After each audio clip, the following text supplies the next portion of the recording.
26వ రోజు ఉదయం 8:30.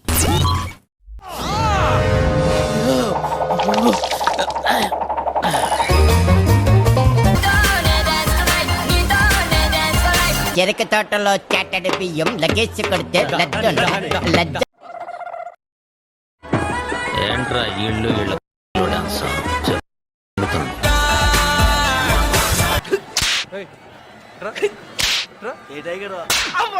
నేను ధర్మాన్ని నమ్ముతా, బిగ్ బాస్ హౌస్ లో భరణి అన్న నమ్ముతా. ఏంటి బాబా అన్న ఇంకోసారి అన్న వేసేసాడు, బాగా వేసేసాడు. నేను ఇక్కడికి ఎమోషనల్ అవడానికి రాలేదు, మిమ్మల్ని ఎమోషనలైజ్ చేయడానికి వచ్చాను. తీస్తా, నాలో ఉన్న క్రియేటివిటీ మొత్తం బయటికి తీస్తా, నా తడాకా చూపిస్తా. అడిగిన దానికి సమాధానం చెప్తే తెలివితేటలు అంటారు, చెప్పకపోతే పొగరంటారు. మరి నన్ను ఏం చేయమంటారు? నాకు ఒక మాస్టర్ ప్లాన్ రెడీ ఉంది. వేసేయండి, గురేయండి. నువ్వు వద్దా? నేను వద్దు.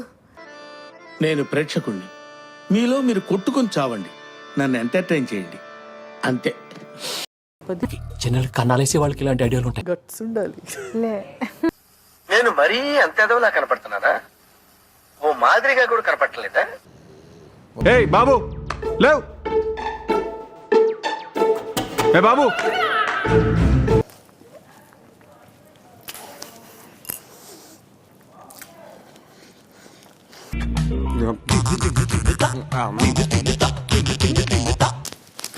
Seven eggs. దీనికి విజిల్ ఒకటే సరిపోదు, పద్దలైపోయి బ్యాక్గ్రౌండ్ మ్యూజిక్, స్లో మోషన్, గాల్లో కోట ఎగటాలు, చాలా స్పెషల్ ఎఫెక్ట్లు ఉన్నాయి. నేను ప్లాన్ చేస్తాను, నువ్వు వచ్చే. అన్నాడే ఆటో అప్పారావు, పిపి పిపి అన్నాడే స్కూటర్ సుబ్బారావు.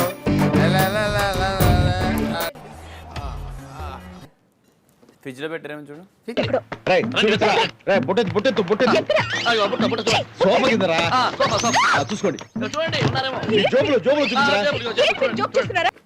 ఎగ్ పోయింది.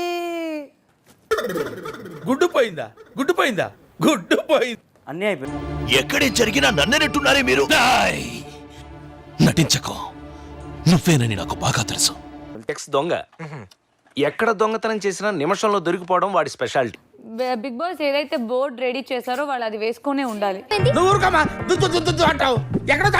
ఏమొద్దు, రైస్ వద్దు, ఈ గుడ్డు వద్దు, ఏమొద్దు. ప్లీజ్, నాకు అసలు ఇంట్రెస్ట్ లేదు, తినే ఇంట్రెస్ట్ లేదు. ఎవరెవరు అక్కడి నుంచి నాకు ఇంట్రెస్ట్ పోయింది. లవడాల ప్రోగ్రామ్ వస్తారా అండి, నేను పోతే పోనేవాడు. ఫుడ్ మీద కోపం ఎందుకు రితు? మీరు అది చెప్పకండి. ఫుడ్ మీద ఆ మాట నువ్వు చెప్పకూడదు. ఎందుకు చెప్తున్నావు? ఆ మాట నువ్వు చెప్పకూడదు. నేను మీకు ఇస్తున్న టాస్క్ రెయిన్ డాన్స్. మళ్ళీ కొత్త కాన్సెప్టా? ఊపిరి పీల్చుకోవడం కూడా టైం ఇవ్వట్లేదురా. మాటకు ముందో నాన్న, మాట చివరో నాన్న. మా నాన్న తొడగొడితే మెరుపులు వచ్చేస్తాయి, మా నాన్న విజిలేస్తే ఫ్లైట్లు అయిపోతాయి. మీ నాన్న వాతావరణ శాఖలో పనిచేస్తాడా, బస్ కండక్టరా? మా నాన్న జ్ఞాని, మా నాన్న టైని, మా నాన్న జాని. ఉన్న ఫాదర్స్ తోటి చచ్చిపోతుంటే తెల్లారి లెగిస్తే మీ నాన్న చెప్పమని